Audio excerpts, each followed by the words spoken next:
Americans are tired of gridlock.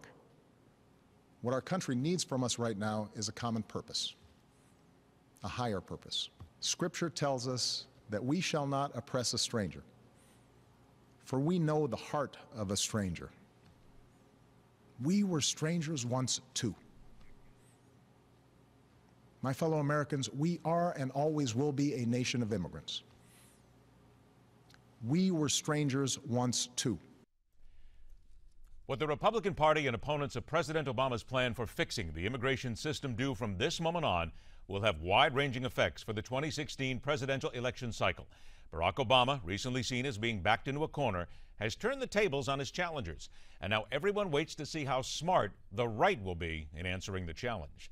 It is a pleasure to welcome to MidPoint former United States Senator from Pennsylvania and at one time the Senate's third-ranking Republican, former candidate for the Republican Party presidential nomination, perhaps a title he may have for 2016 as well, Rick Santorum. Senator, thank you so much for joining us.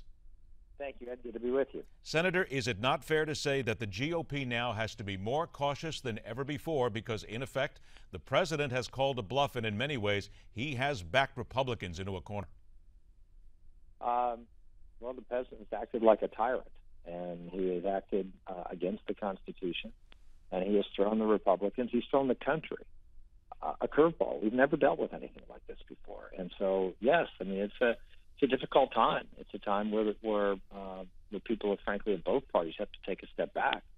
If you're a congressman or a senator who's a Democrat right now, you've just seen the president of the United States basically tell you that you're irrelevant. That we don't really need you anymore. I don't need you to change the laws of this country.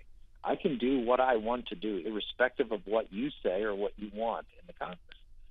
That has to be not just backing Republicans in the corner. It's backing Americans in the corner of a president who thinks that he is above the law and above the Constitution. So, yes, it's time for careful thought and careful action as to how we deal with something that we've never dealt with in American history, and a president who doesn't seem to be at all chastened by the overwhelming opposition to what he's doing, as well as how he's doing. Is it fair to say that one of the most incorrect things to come out of this is those who will say that President Reagan did it, President Bush did it? They will immediately draw those comparisons. But if you take the time to look, the comparisons would seem to be, to the intellectual or the common sense at least, completely wrong.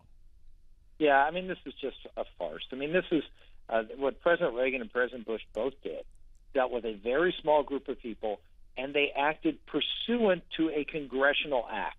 So in other words, Congress did something on the issue of immigration, and in implementing that law, the president sort of cleaned up some loose ends. It dealt with a very small group of people, which in fact Congress agreed with him doing. So it wasn't that he was facing off against Congress and he was saying, you're not going to act, or you're not doing this, and I'm going to act. Many times when the president implements legislation, Congress isn't clear on how to deal with certain things, and the president, in implementing and trying to fulfill the intent of Congress, has to do certain things. That is not what's going on here. The president is saying, you won't act, so I will. You won't grant amnesty to all these people. You, in fact, oppose doing that, and therefore I'm going to do it. That is not what Reagan did. That is not what Bush did.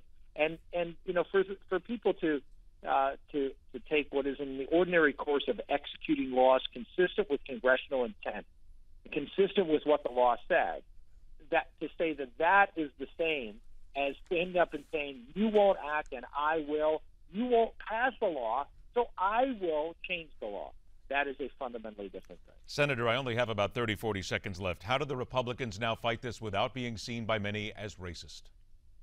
This has nothing to do. You know who gets hurt most by what the president just did? Hispanics in America, lower-income workers in America. You're adding 5 million mostly unskilled workers into a labor pool right now where wages are declining, median income in America is declining.